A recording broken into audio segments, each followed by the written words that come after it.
नमस्कार, जय हिंद दोस्तों। स्वागत है आपका हमारे YouTube चैनल GWA में। तो दोस्तों, आज की हमारी क्लास होगी भूगोल में सौर मंडल से। ठीक है, तो प्रश्नों के माध्यम से हम सौर मंडल की क्लास की शुरुआत करेंगे। जय माँ सरस्वती सदा सहाय। चलिए, पहले प्रश्न पे हम आएंगे कि सूर्य या अन्य तारों की ऊर्जा का स्रोत क्या है। सूर्य या अन्य तारों मतलब कि सूर्य या अन्य तारों मतलब कि सूर्य भी एक तारा है। तो सूर्य मतलब सूर्य तारा या अन्य तारों की ऊर्जा का स्रोत क्या है, यही पूछ रहा है हमसे। तो इसका उत्तर हो जाता है नाभिकीय संलयन। ठीक है, आपको नाभिकीय विखंडन, नाभिकीय संलयन दो ऑप्शन रहेंगे, तो संलयन आपका सही होगा। ठीक है, संलयन मतलब समाहित, उसका स्रोत, ऐसे आप इसको कनेक्ट कर सकते हैं। तो नाभिकीय संलयन आपका सही उत्तर होगा। सूर्य या अन्य तारों की ऊर्जा का स्रोत क्या है, नाभिकीय संलयन है। ठीक है, चलिए अगले प्रश्न की बात करेंगे कि हमारी आकाशगंगा मिल्की वे के सबसे नजदीक कौन सी आकाशगंगा है। देखिए, प्रश्न को सही से पढ़ेंगे, इसमें दो क्वेश्चन आपका सही होगा कि हमारी आकाशगंगा का नाम क्या है, तो मिल्की वे है। ठीक है, पहले तो आपका एक क्वेश्चन आपका हो जाता है। उसके बाद आगे आता है कि मिल्की वे के सबसे नजदीक कौन सी आकाशगंगा है। जब यह बात पूछता है तो इसका उत्तर हो जाता है एंड्रोमेडा आकाशगंगा। ठीक है, क्या होगा, एंड्रोमेडा आकाशगंगा हो जाएगा। ठीक है, चलिए बात करेंगे अगले प्रश्न की। अंतरिक्ष में एक वस्तु है जिसमें गैस और धूल की पूंछ वाली बर्फीली कोर है जो लाखों मील तक फैली है। क्या बोल रहा है कि अंतरिक्ष में एक गैस और धूल की एक पूंछ वाली बर्फीली कोर है जो लाखों मील तक फैली हुई है। तो उसे क्या कहते हैं, वह क्या है। तो उसे हम धूमकेतु कहते हैं कि धूमकेतु ही है जो गैस और धूल की पूंछ वाली बर्फीली कोर है इसके, धूमकेतु के। ठीक है, चलिए अब बात करेंगे अगले प्रश्न की कि इनमें से किस अवसर पर चंद्र ग्रहण होता है। क्या बोल रहा है कि इनमें से किस अवसर पर चंद्र ग्रहण होता है। तो पूर्णिमा, प्रथम क्वाड्रेचर या अमावस्या या तृतीय क्वाड्रेचर, तो पूर्णिमा के दिन पे। ठीक है, पूर्णिमा के दिन पर चंद्र ग्रहण होता है। ओके, चलिए अब बात करेंगे अगले प्रश्न की। तारों के विभिन्न समूहों द्वारा गठित निर्मित विभिन्न प्रतिरूप कहलाते हैं। क्या प्रश्न पूछ रहा है कि तारों के विभिन्न समूह द्वारा गठित, देखिए तारों के विभिन्न समूह, अलग अलग समूहों द्वारा गठित निर्मित विभिन्न प्रतिरूप क्या कहलाते हैं। तो इसे हम नक्षत्र कहते हैं। क्या, नक्षत्र कहेंगे। ठीक है, चलिए अगले प्रश्न पे जब आएंगे कि गैस, धूल और अरबों सितारों का एक विशाल संग्रह क्या कहलाता है। गैस, धूल और अरबों सितारों का एक विशाल संग्रह आकाशगंगा कहलाता है। और हमारी आकाशगंगा का नाम क्या है, मिल्की वे, जो कि पीछे हमने देखा। और मिल्की वे के सबसे नजदीकी आकाशगंगा कौन सी है, तो एंड्रोमेडा है, पीछे हमने देख लिया है। ठीक है, चलिए अब बात करेंगे अगले प्रश्न की। अगला प्रश्न है कि हमारे सौरमंडल की गैलेक्सी का एक हिस्सा है। हमारे सौरमंडल के गैलेक्सी का एक हिस्सा है बोर्डस, मिल्की वे, एंड्रोमेडा, ट्रायंगुलम। तो मिल्की वे ही आपका सही होगा कि हमारे सौरमंडल की गैलेक्सी का एक हिस्सा मिल्की वे है। ठीक है, चलिए अब बात हम करेंगे अगले प्रश्न की। अगला प्रश्न क्या आता है कि किस ग्रह को पृथ्वी के जुड़वा के रूप में जाना जाता है, या फिर पृथ्वी की जुड़वा बहन के रूप में जाना जाता है, पृथ्वी के समान किसे माना जाता है। यह आपका शुक्र ग्रह हो जाएगा। ठीक है, शुक्र ग्रह आपका सही उत्तर होगा। चलिए अब बात करेंगे अगले प्रश्न की। 21 मार्च और 23 सितंबर को सूर्य की किरणें सीधे भूमध्य रेखा पर पड़ती है, जिसके कारण पृथ्वी पर दिन और रात बराबर होते हैं। तो इसे क्या कहते हैं, पूछ रहा है। प्रश्न को फिर से पढ़ेंगे क्योंकि बहुत कंफ्यूजन होता है।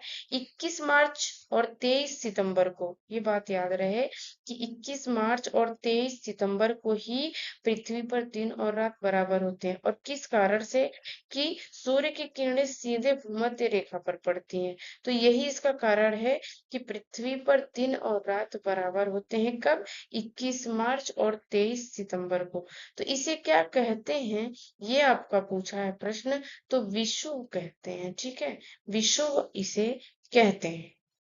चलिए, अगला प्रश्न आता है कि पृथ्वी का प्राकृतिक उपग्रह कौन सा है?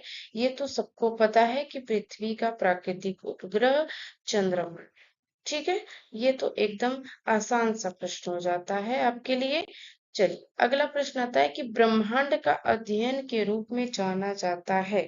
ब्रह्मांड के अध्ययन के रूप में किसे जाना जाता है? तो ब्रह्मांड के अध्ययन को कॉस्मोलॉजी कहते हैं। क्या? कॉस्मोलॉजी कहते हैं। ओके, चलिए, अगला प्रश्न आता है कि तारों का ऐसा समूह जिसको उसकी आकृति से पहचाना जाता है, क्या है? तारों का एक ऐसा समूह जिसको उसकी आकृति से पहचाना जाता है, तो उसे क्या कहते हैं या वह क्या कहलाता है? जब ये बात पूछता है तो तारामंडल कहलाता है। ठीक है, तारों का एक ऐसा समूह जिसको उसकी आकृति से पहचाना जाता है, तो तारामंडल को ही हम उसकी आकृति से ही पहचानते हैं। ठीक, सूर्य के बाह्यतम क्षेत्र को किस नाम से जाना जाता है? सूर्य के बाह्यतम क्षेत्र को किस नाम से जाना जाता है? तो यह होता है कोरोना। ठीक है, क्या होता है? कोरोना। ओके, चलिए, अगला प्रश्न आता है कि रात्रि के समय आकाश में मौजूद सबसे चमकीला ग्रह कौन सा है? तो रात्रि के समय आकाश में मौजूद सबसे चमकीला ग्रह कौन सा है?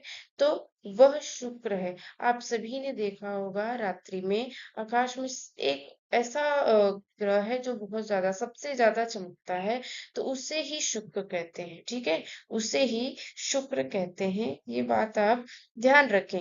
और आप ध्यान रखें, और जितने लोग आपके आसपास हैं जिन्हें यह बात नहीं पता है, आप जरूर उन्हें बताएं कि यह जो तारा, जो ये जो ग्रह, ये जो चमक रहा है, शुक्र ग्रह है, ये जो इतना ज्यादा, सबसे ज्यादा चमकीला ये ग्रह है, जो कि यह शुक्र है। ये आप सबको बताएं। ठीक है, चलिए, अगला प्रश्न आता है कि मंगल ग्रह के कितने प्राकृतिक उपग्रह हैं? तो मंगल ग्रह के कितने प्राकृतिक उपग्रह हैं? ये आपका 2 है। अरे सॉरी, हाँ, ये आपका क्या हो जाता है?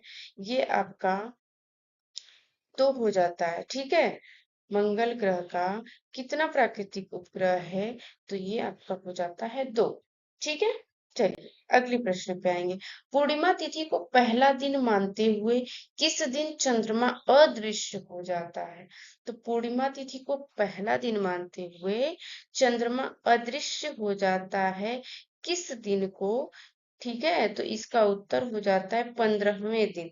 ठीक है, 15वें दिन पे चंद्रमा अदृश्य हो जाता है। ठीक, चलिए, अगले प्रश्न की बात करेंगे कि एक महीने में कितनी बार आधा चंद्रमा दिखाई देता है? एक महीने में कितनी बार आधा चंद्रमा दिखाई देता है? तो 2 बार। ठीक है, आधा चंद्रमा महीने में 2 बार आपको दिखाई देगा। ठीक, चलिए, चंद्रमा किस खगोलीय पिंड के चारों ओर घूमता है? प्रश्न है, चंद्रमा किस खगोलीय पिंड के चारों ओर घूमता है? तो इसका उत्तर क्या हो जाएगा? पृथ्वी हो जाएगा। ठीक है, पृथ्वी के चारों तरफ ही चंद्रमा घूमता है। यही आपका पूछा है कि चंद्रमा किस खगोलीय पिंड के चारों ओर घूमता है। ठीक, पृथ्वी सूर्य का चक्कर लगा रही है। देखिए, सूर्य का चक्कर पृथ्वी लगा रही है, पृथ्वी का चक्कर चंद्रमा लगा रहा है। ठीक है, सबका अपना अपना काम जारी है, तो उसी तरह आप भी अपने पढ़ाई का क्रम जारी रखें।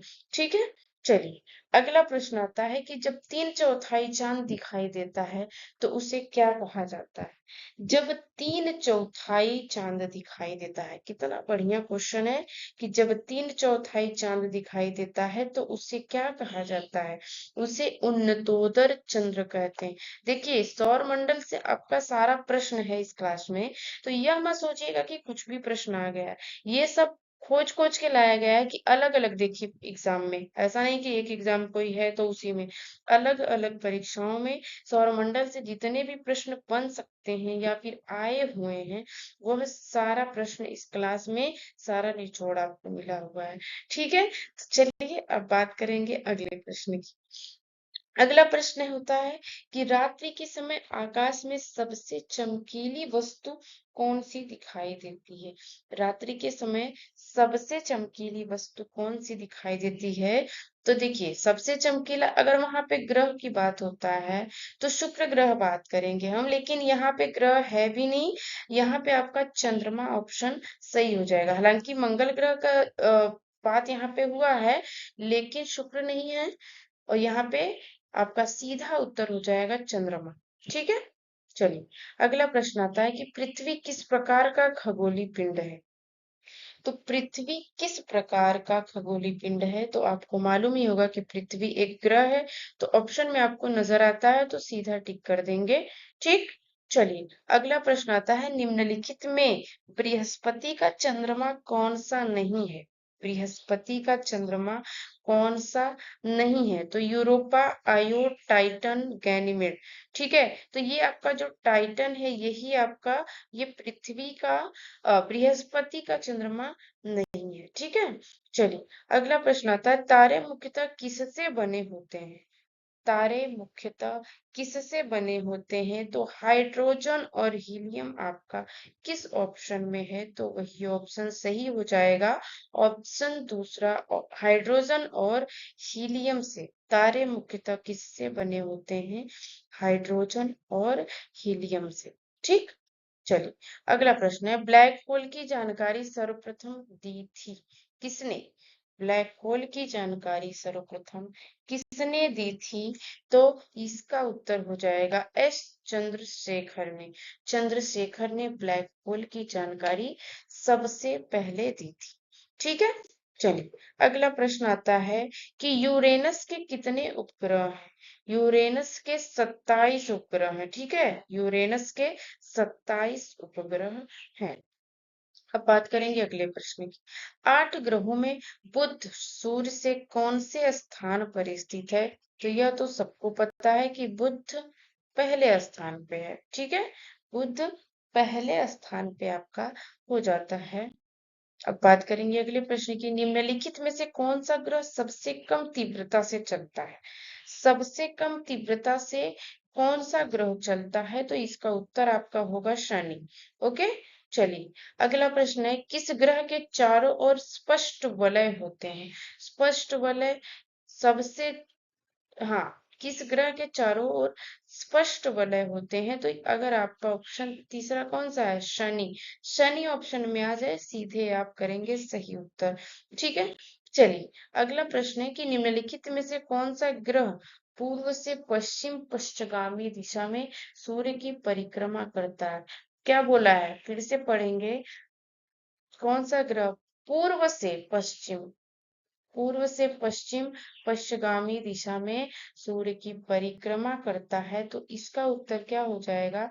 इसका उत्तर हो जाता है आपका शुक्र। ठीक, इसका उत्तर क्या हो जाएगा? शुक्र। और ये पृथ्वी की बात करेंगे तो पश्चिम से पूर्व हो जाता है उसका उत्तर। ठीक, चलिए अब अगला प्रश्न है, निम्नलिखित में से किस ग्रह का सूर्य के परित परिभ्रमण काल अधिकतम है? तो इसका उत्तर होता है मंगल। इन तीनों चारों ऑप्शन में बात करेंगे, इस चारों ऑप्शन के अकॉर्डिंग तो मंगल आपका सही उत्तर होता है। निम्नलिखित में से किस ग्रह का सूर्य के परित परिभ्रमण काल अधिकतम है? तो मंगल इसका सही उत्तर होता है। ठीक है, चलिए अगला प्रश्न आता है कि सौर मंडल में कौन सा अत्यधिक तीव्र ग्रह है? कौन सा अत्यधिक तीव्र ग्रह है? तो इसका उत्तर बुध होता है। ठीक, बुध होता है इसका सही उत्तर। ठीक है।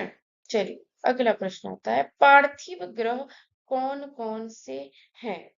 क्या है कि पार्थिव ग्रह कौन कौन से हैं? तो पार्थिव मतलब कि स्टार्टिंग में आपके जो चार आते हैं, बुध शुक्र पृथ्वी मंगल, ये पार्थिव ग्रह हैं और इनका निर्माण चट्टानों से हुआ है। ठीक है। पीछे की बात करेंगे, आपके जो फिर चार बच रहे हैं, इनका निर्माण गैसों से हुआ है। ठीक। ये आपका प्रश्न पूछता है बहुत बार कि चट्टानों से निर्मित ग्रह कौन सा है?